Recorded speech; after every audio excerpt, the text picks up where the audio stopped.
हाँ जी, करे start. So welcome back coder army इन अवर LLD series. आज के इस लेक्चर में हम एक नया design pattern, facade design pattern को इंट्रोड्यूस करेंगे। ये डिज़ाइन पैटर्न भी बहुत सिंपल है, आपको बहुत जल्दी समझ आ जाएगा और इसमें इतना कुछ है नहीं, तो फटाफट चलते हैं स्क्रीन पे और इसे समझते हैं। चलो, तो देखो सबसे पहले समझते हैं कि जो फसाड डिज़ाइन पैटर्न है ना, ये कहता क्या है। तो इमेजिन करो हमारे पास ना एक बहुत ही कॉम्प्लेक्स सबसिस्टम है क्लासेस का। एक क्लास है ए, एक क्लास है बी, लेट्स से क्लास है सी, एक क्लास है डी, बहुत सारी हमारे पास क्लासेस है, ठीक है। एक क्लास है ई और इनके बीच में इंटरेक्शंस है बहुत सारे, जैसे ए बी पे डिपेंडेंट है, बी सी पे, ए भी सी पे है, बी डी पे भी है, डी ई पे है, वगैरह वगैरह, राइट। बहुत ही कुछ कॉम्प्लेक्स एक इंटरेक्शंस है उन क्लासेस के बीच में, ठीक है। और ये सब मिल करके एक सबसिस्टम कहलाते हैं और ये सब मिल करके कोई काम करते हैं, ठीक है। कुछ भी काम करते हैं, अभी के लिए आप मान लो। अब मैं कह रहा हूँ तो हमारे पास एक क्लाइंट है जो इस सब सिस्टम को यूज़ करना चाहता है, कुछ काम करवाना चाहता है। और ये पूरा जो सब सिस्टम है ना, ये पूरा सब सिस्टम मिला के एक ही काम कर रहा होता है, ठीक है। अब क्योंकि उस काम को करने के लिए बहुत छोटे छोटे अलग अलग काम करने होते हैं, तो इसके लिए हमने अलग अलग क्लासेस बना रखी हैं, ठीक है।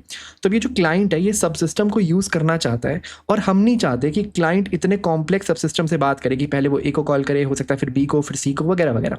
तो हम क्या करते हैं, एक नई क्लास इंट्रोड्यूस करते हैं। लेट्स से हम उसे बोलते हैं फसाड, ठीक है। हम इसको ड्रॉ कर लेते हैं। लेट्स से हम एक नई क्लास इंट्रोड्यूस करते हैं जिसे हम बोलते हैं फसाड। और फसाड क्या करता है, फसाड इस कॉम्प्लेक्स सबसिस्टम से बात करता है और क्लाइंट सिर्फ इससे बात करता है। तो लेट्स से क्लाइंट से इसका एक मेथड कॉल करता होगा। लेट्स से उस मेथड का नाम होता होगा यहाँ पे फसाड में, लेट्स से एक मेथड होता होगा get work done, that's it. तो ये जो क्लाइंट है ये इस method get work done method को कॉल करता होगा फसाड के और सारा काम हो जाता होगा। अब क्लाइंट को इससे मतलब नहीं है कि ये जो काम फसाड ने मुझे करके दिया, ये कैसे करके दिया, किस कॉम्प्लेक्स सबसिस्टम में उसने कॉल किया होगा, किस किस क्लासेस के थ्रू वो गया होगा, इससे क्लाइंट को मतलब नहीं है। तो this is all about facade design pattern. अभी हम इसको एक एग्जाम्पल समझते हैं, ज़्यादा बेटर क्लियर हो जाएगा। बट मोटा मोटा आप समझ गए हो फसाड डिज़ाइन पैटर्न का काम क्या है। एक तो किसी भी क्लाइंट को किसी कॉम्प्लेक्स सबसिस्टम से बात ना करनी पड़े, तो उसके बीच में एक गेटवे को इंट्रोड्यूस कर देना, राइट। एक फसाड क्लास को इंट्रोड्यूस कर देना जो एक गेटवे का काम करता है कि सारे इंटरेक्शन मुझसे होते हुए जाएंगे, तू मुझे कॉल कर, मैं तेरे को आउटपुट ला के दूंगा, तुझे उस कॉम्प्लेक्स सबसिस्टम से बात करने की जरूरत नहीं है। फर्स्ट इसका यूज केस तो आपको यही समझ आ गया होगा, ठीक है। सेकेंड इसका एक बहुत बड़ा यूज केस आपको दिख रहा होगा कि क्या करता है, ये डीकपल करता है क्लाइंट को अगेन इस कॉम्प्लेक्स सबसिस्टम से, राइट। अब क्योंकि क्लाइंट डायरेक्टली उससे बात नहीं कर रहा तो क्लाइंट इसे डीकपल हो गया। कल कोई सबसिस्टम में हम कुछ नई क्लासेस भी इंट्रोड्यूस कर लें या और कुछ इंटरेक्शंस बढ़ा लें तो क्लाइंट को बिल्कुल फर्क नहीं पड़ेगा, राइट। तो ये सब क्लाइंट बेसिकली ये सब फसाड डिज़ाइन पैटर्न हेल्प करता है हमारी। इसके अलावा वो एक और चीज़ में हेल्प करता है जिसे हम कहते हैं प्रिंसिपल ऑफ लीस्ट नॉलेज को इस्टेब्लिश करने में। अब ये कौन सा प्रिंसिपल है, देखो इसके बारे में हमने एक बार पहले भी बात की थी, पर इस वीडियो में हम और डिटेल में और डीप में जाके इस प्रिंसिपल के बारे में बात करेंगे क्योंकि ये बहुत ज़रूरी प्रिंसिपल है। और जब भी आप कोड लिखते हो, जब भी आप कोई एप्लीकेशन को डेवलप करते हो, इंटरव्यू में कोई प्रॉब्लम आपको दी जाती है और अगर आप इस प्रिंसिपल को यूज़ करो तो कोई भी इंटरव्यूअर आपसे पक्का इंप्रेस हो जाएगा, ठीक है। इस प्रिंसिपल को हम थोड़ा बाद में देखेंगे। पहले हम एक एग्जाम्पल के थ्रू में फसाड डिज़ाइन पैटर्न को समझते हैं और फिर उस एग्जाम्पल का कोड देखते हैं, ठीक है। एग्जाम्पल के लिए हमने बहुत ही एक सिंपल यूज़ केस लिया है जहाँ पे इस फसाड डिज़ाइन पैटर्न का एक्चुअली यूज़ होता है। और वो यूज़ केस है जब आप अपने कंप्यूटर को ऑन करते हो, ठीक है, जब आप बूटअप करते हो अपने सिस्टम को, पीसी को, किसी भी चीज़ को, राइट। तो क्या होता है जब आप अपने कंप्यूटर को बूटअप करते हो, आप एक बटन प्रेस करते हो, स्टार्ट कंप्यूटर, स्टार्ट, राइट। कोई स्टार्ट कमांड होती होगी इंटरनली और बहुत सारी चीज़ें इंटरनली हो रही होती है जिसका आपको कोई आइडिया नहीं होता और आपका कंप्यूटर बूटअप हो जाता है, ठीक है। तो फॉर एग्जाम्पल के लिए हम समझते हैं क्या क्या हो रहा होगा, ठीक है। कुछ अंदर क्लासेस होती होंगी। फॉर एग्जांपल हमारे पास एक क्लास होती होगी सीपीयू की, ठीक है। सीपीयू के अंदर मेथड होता होगा लेट्स से इनिशियलाइज, क्योंकि हमारा सीपीयू इनिशियलाइज होता होगा, राइट। उसके अलावा और क्या क्या होता होगा, हमारे पास एक मेमोरी की क्लास होती होगी, ठीक है। तो मेमोरी में कुछ कुछ मेथड होते होंगे, ठीक है। हमारा ऑपरेटिंग सिस्टम की एक क्लास होती होगी, राइट। और हमारा ऑपरेटिंग सिस्टम भी ऑन होता होगा, राइट।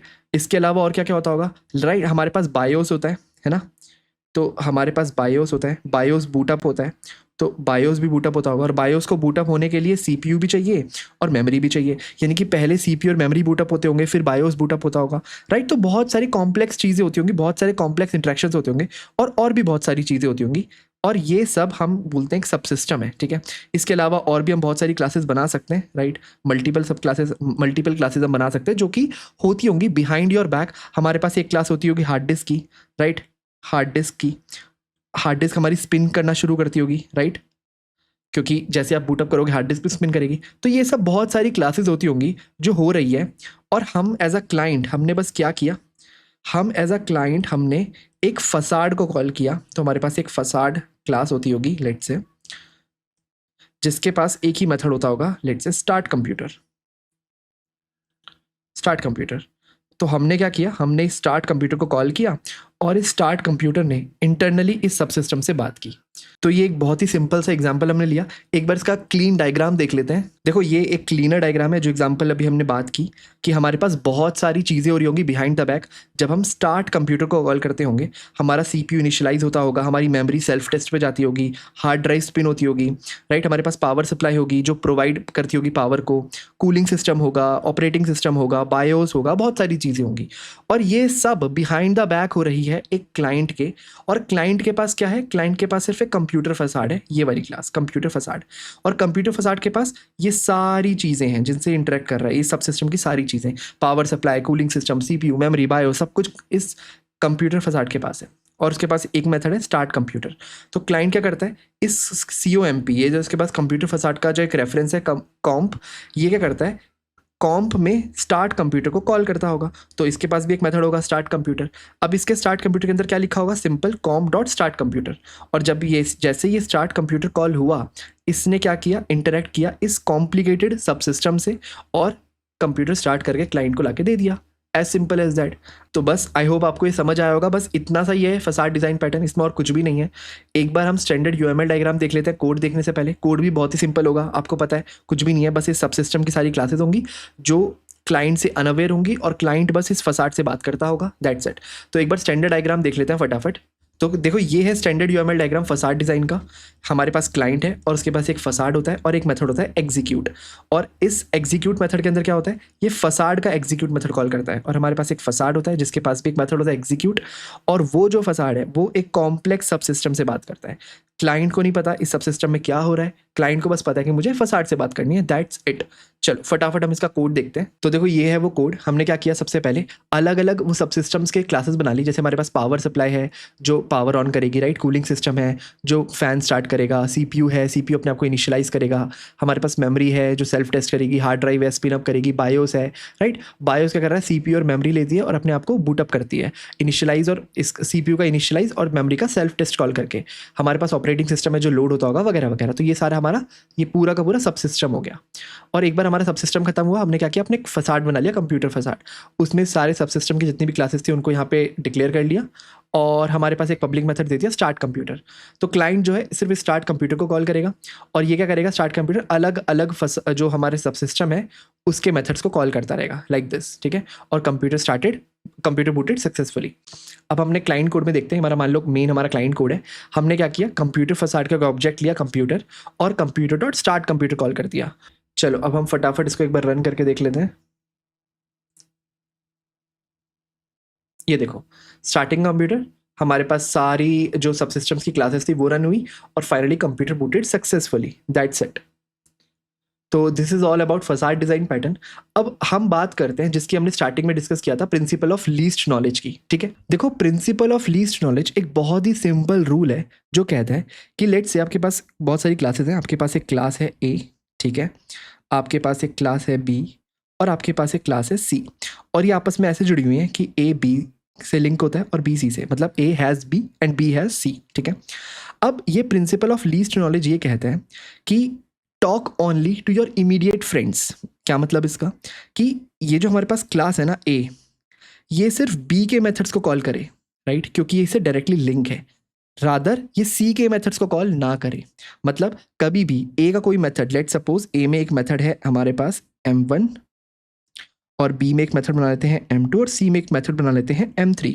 तो कहने का मतलब ये कि A कभी भी B के एक मेथड को कॉल करके ये ना बोले कि मुझे C का एक ऑब्जेक्ट ला करके दे, और B C का एक ऑब्जेक्ट ला करके दे A को, और फिर फाइनली A क्या कर रहा है, उस C का M3 कॉल कर रहा है। ये वो ना करे क्योंकि A जो है C से लिंक है नहीं। तो A does not have C, A has B। तो ए सी से बात ना करे। अब क्यों कहता है ये, इतना स्ट्रिक्ट क्यों बनाता है इंटरेक्शंस को? बहुत सिंपल है, हम चाहते हैं कि जितना क्लासेस के बीच में या कंपोनेंट्स के बीच में इंटरेक्शन कम होगा ना, उतनी हमारी एप्लीकेशन लूजली कपल्ड बनेगी, राइट? ये तो हम स्टार्टिंग से डिस्कस करते आ रहे हैं अपनी एलएलडी सीरीज में कि हमारा मेन मोटिव ही क्या है, मल्टीपल क्लासेस के बीच में इंटरेक्शंस को कम से कम रखना, लूजली कपल्ड डिज़ाइन बनाना।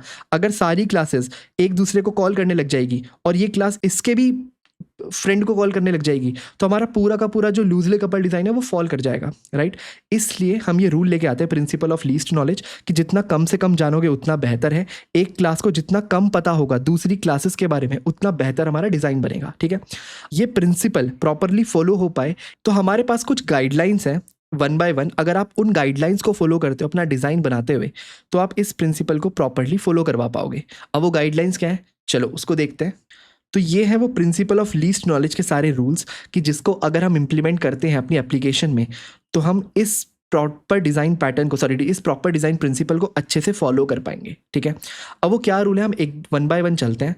तो ये रूल कहते हैं कि इमेजिन करो, सबसे पहले तो आपके पास कोई क्लास है, ठीक है? हमने क्लास बना ली, एक क्लास बनाई ए, ठीक है? और उसमें कुछ हम मेथड्स बना लेते हैं। लेट्स से m1 एक मेथड है और m2 एक मेथड है। तो देखो अब ये रूल क्या कहता है, सबसे पहले ये रूल कहता है कि आप सिर्फ उन मेथड्स को कॉल कर सकते हो इस ऑब्जेक्ट से। हमारे पास ये जो क्लास है लेट्स से ए, इसका हमने एक ऑब्जेक्ट भी बना लिया। इस क्लास के ऑब्जेक्ट को हम बोलते हैं स्मॉल ए, ठीक है? तो हमने इसका ऑब्जेक्ट कैसे बनाया होगा, हमने ऐसे बनाया होगा A star A equal to new A, right? अब ये हमारा जो ए है ये ऑब्जेक्ट है ए का, राइट? अब देखते हैं ये रूल क्या कहता है। ये रूल कहता है कि आप सिर्फ उस क्लास के ऑब्जेक्ट्स को कॉल कर सकते हो, उस क्लास के मेथड्स को कॉल कर सकते हो जो इस ऑब्जेक्ट से बिलोंग करते हैं। यानी कि जो ए है ये m1 और m2 कॉल कर सकता है ऑब्वियसली, क्योंकि इसी का ऑब्जेक्ट है। तो ये a.m1 कर सकता है, ये a.m2 कर सकता है। यहाँ तक सही है ऑब्वियसली, ये तो आपको पता ही होगा। इसके अलावा ये कहता है you can also call the object passed in as a parameter to the method. मतलब क्या हुआ, लेट्स से हमारे पास एक और मेथड आता है यहाँ पे m3, जो एक आर्ग्यूमेंट लेता है किसी और क्लास का। तो हमारे पास यहाँ पे एक और क्लास हो सकती है बी, ठीक है? तो यहाँ पे बी का आर्ग्यूमेंट ले लेता है बी और उस पर कुछ करता है, ठीक है? तो अब क्योंकि जब हम m3 को कॉल करेंगे तो हमें b का आर्ग्यूमेंट देना पड़ेगा, तो हम b के मेथड्स को कॉल करवा सकते हैं, राइट? क्योंकि हमने b के बारे में ऑलरेडी पता है, हमारे पास b की थोड़ी बहुत इन्फॉर्मेशन ऑलरेडी है। तो ये वो रूल हो गया। तो ये हमारा सेकंड रूल भी हो गया। थर्ड ये कहता है you can also call the methods of the object that you create, right? वो ऑब्जेक्ट जो आप खुद से क्रिएट करते हो किसी मेथड में, आप उसके मेथड्स को भी कॉल कर सकते हो। तो फॉर एग्जांपल हम क्या करते हैं, हम एक और लेट्स से मेथड इमेजिन करते हैं। यहाँ पे एक मेथड होता है m4, ठीक है? और m4 क्या कर रहा होता, एक नई क्लास, लेट्स से हमारे पास एक क्लास होती है d, ठीक है? एक d का एक ऑब्जेक्ट बना रहा होता है यहाँ पे ऐसे करके d star d equal to new d।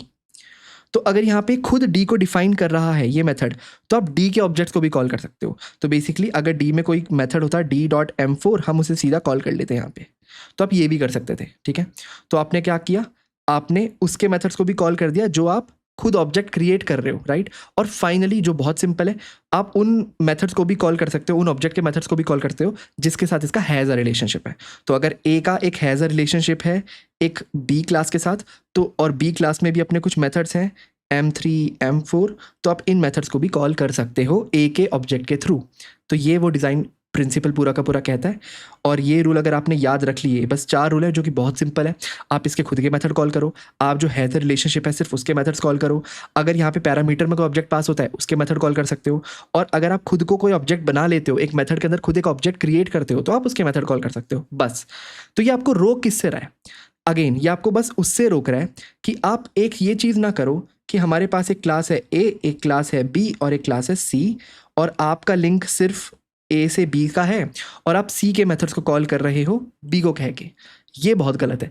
अगर कभी ऐसी सिचुएशन आ जाए कि आपको सी से कोई काम करवाना हो, तो वो आप बी को बोलोगे कि ये काम मुझे करके दे, और बी में वो मेथड डिक्लेयर करोगे, राइट? तो क्योंकि बी सी से लिंक करता है, तो सी का सारा इंटरेक्शन बी के थ्रू होते हुए जाएगा। That's all about principle of least knowledge, ठीक है? अब हम एक बार इस डिज़ाइन पैटर्न का स्टैंडर्ड डेफिनेशन देख लेते हैं। तो देखो इसकी स्टैंडर्ड डेफिनेशन क्या कह रही है, facade pattern provides a simplified unified interface to a set of complex subsystem, right? It hides the complexity of the system and exposes only what is necessary to the user, right? तो वही कर रहा है जो अभी तक हमने किया, एक बहुत ही बड़े सबसिस्टम की कॉम्प्लेक्सिटी को हाइड कर रहा है किसी क्लाइंट के लिए, और एक फसाड प्रोवाइड कर रहा है, एक गेटवे प्रोवाइड कर रहा है जिससे क्लाइंट इंटरैक्ट कर सकता है, राइट। अब एक बार इसके रियल लाइफ यूज़ की बात करते हैं, पर उस यूज़ केस की बात करने से पहले ना कई सारे लोग फसाड डिज़ाइन पैटर्न और इससे पहले हमने जो एडेप्टर पैटर्न पढ़ा था उसमें कंफ्यूज हो जाते हैं। क्योंकि अगर आप उसका यूएमएल देखोगे तो आप समझ जाओगे, पर मोटा मोटा कर तो दोनों एक ही चीज़ रहे हैं, राइट। हमारे पास एक क्लाइंट होता है जिसको किसी सब सिस्टम से बात करनी है, और बीच में हम एक क्लास इंट्रोड्यूस कर लेते हैं। कभी हम उसको फसाड बोल रहे हैं, कभी हम उसको अडेप्टर भी बोल सकते हैं, राइट। पर इन दोनों में ना एक बहुत ही मेजर फ़र्क है उनके इंटेंट का। तो अगर आप उनके इंटेंट की बात करो तो जो हमारा फसाड का इंटेंट होता है, मोटिव क्या है फसाड का, किसी कॉम्प्लेक्सिटी को हाइड करना, ठीक है, hides the complexity of subsystem किसी क्लाइंट के लिए, राइट। और वहीं जो हमारा अडेप्टर था उसका इंटेंट क्या था, उसका इंटेंट था दो कंप्लीटली डिफरेंट इंटरफेसेस को आपस में बात करवाना, right, to make the interaction between completely different interfaces, right. तो आप अगर इनका इंटेंट समझोगे तो आप उसको यूज कर पाओगे, क्योंकि ऐसे यूएमएल देख करके तो आप बहुत सिंपली समझ जाओगे हाँ यार ये फसाड है और ये वाला हमारा अडेप्टर है। पर जब रियल वर्ल्ड एप्लीकेशन में उसको यूज करते हो ना और आप सोचते हो कि यहाँ पे मैं क्या लगा सकता हूँ, तो कभी कभार हो सकता है आपको फसाड भी समझ आ रहा हो और वहाँ पे अडेप्टर भी समझ आ रहा हो। तो आपको दिमाग लगा के ये सोचना पड़ेगा कि दोनों डिजाइन पैटर्न का इंटेंट क्या था, और ये जो एप्लीकेशन मैं बना रहा हूँ इस वो कौन से इंटेंट से फॉलो अप कर रही है। क्या यहाँ पे एक किसी कॉम्प्लेक्सिटी को हाइड अप कर रही है, अगर ऐसा है तो मैं फसाड यूज करूंगा, या फिर ये दो कंप्लीटली डिफरेंट इंटरफेसेस को आपस में बात करवा रही है किसी बीच के अडेप्टर के थ्रू, तो मैं अडेप्टर डिजाइन पैटर्न में जंप करूंगा, राइट। तो अब अगर हम इसके एक बार यूज केसेस की बात करें तो कोई भी आप ऐसा यूज केस इमेजिन करो, जैसे अभी हमने कंप्यूटर बूटअप सिस्टम का एग्जांपल लिया जिसमें बहुत ही कॉम्प्लेक्स एक सब सिस्टम होगा और हमें उसे डायरेक्टली इंटरेक्ट नहीं करना पड़ रहा, राइट। मैं आपको एक बहुत अच्छा एग्जाम्पल देता हूँ। जितने भी गेमिंग इंजन्स होते हैं ना, फॉर एग्जाम्पल यूनिटी एक बहुत बड़ा गेमिंग इंजन है, ठीक है। उसमें आपने देखा होगा जब भी आप गेम को लोड करते हो तो आप एक ही बटन प्रेस करते हो, राइट। हो सकता है वहाँ पे एक फसाड बनाओ जिसमें एक ही मेथड हो जिसका नाम है स्टार्ट गेम या लोड गेम, कुछ भी, राइट। पर इंटरनली एक बहुत ही बड़ा सब सिस्टम होता है, बहुत ही बड़ा कॉम्प्लेक्स आर्किटेक्चर होता है क्लासेस का, जिसमें बहुत सारी चीज़ें हो रही होती है। क्या क्या हो रहा होता है, देखो किसी भी एक गेम को लोड करने के लिए ना आपको पता ही है, राइट, बहुत सारे एसेट्स लोड होते हैं तो उनको हम गेम एसेट्स बोलते हैं, ये लोड होते होंगे, राइट। मेमोरी मैनेजमेंट होता होगा, राइट, क्योंकि पूरा का पूरा मेमोरी बेसिकली पूरा का पूरा गेम का मैप एक साथ तो लोड नहीं होता, राइट। जितना आप अभी जिस फील्ड में खड़े हो उतना उसके आसपास का एरिया लोड होता है, तो बेसिकली मेमोरी मैनेजमेंट की जरूरत पड़ती होगी। और क्या होता होगा, राइट, गेम के एसेट्स हो गए, मेमोरी मैनेजमेंट हो गया, हमारे गेम की फिजिक्स लोड होती होगी, फिजिक्स इंजन भी होता है गेम्स में, जो बेसिकली जितनी भी गेम्स में फिजिक्स लग रही है उसको यूज़ करता है, बेसिकली उसको डिफाइन करता है। तो हमारे पास फिजिक्स इंजन भी होता है, और भी बहुत सारे मेथड्स होते होंगे, राइट, और भी बहुत सारे इंटरनली क्लासेस होती होंगी जिसके मेथड्स कॉल होते होंगे। हमने बस स्टार्ट गेम कर लिया, तो हम एज अ क्लाइंट यूनिटी में एक फसाड होता होगा जिसका हम सिर्फ स्टार्ट गेम कॉल करते हैं, और वो इंटरेक्ट करता है पूरे के पूरे सब सिस्टम से जो कि हमें गेम को स्टार्ट करके देता है। तो ये बहुत अच्छा यूज़ केस है फसाड डिज़ाइन पैटर्न का। इसके अलावा आप कोई भी ऐसा यूज़ केस सोचो जिसमें आप एक सब सिस्टम से इंटरेक्ट कर रहे हो सकता है एक पेमेंट गेटवे, आप सिर्फ मेक पेमेंट करते हो और इंटरनली वो चेक करता है कि बैलेंस सही है या नहीं, पिन सही है या नहीं, कोई फ्रॉड ट्रांजेक्शन तो नहीं हो रही, नोटिफिकेशन भेजनी है नहीं, वगैरह वगैरह। सिर्फ एक सब सिस्टम को कॉल करने, एक मल्टीपल सब सिस्टम से इंटरेक्ट करता है सिर्फ एक मेथड, राइट। और एज अ क्लाइंट हमें हमारा पैसा मिल जाता है, हम सिर्फ पेमेंट करते हैं, दैट्स इट। तो कोई भी ऐसा यूज़ केस जहाँ पे आप एक बहुत बड़े सब सिस्टम को हाइड कर सकते हो किसी क्लाइंट के लिए, वहाँ पे आप फसाड यूज़ कर सकते हो। आई होप आपको ये समझ आएगा। It was all about facade design pattern. बहुत आसान था समझना और इसको यूज़ करना भी बहुत आसान है, बस आपको इंटेंट समझना है कि कहाँ मैं फसाड को यूज़ कर सकता हूँ, ठीक है। आपसे मिलते हैं नेक्स्ट वीडियो में, तब तक के लिए थैंक यू सो मच।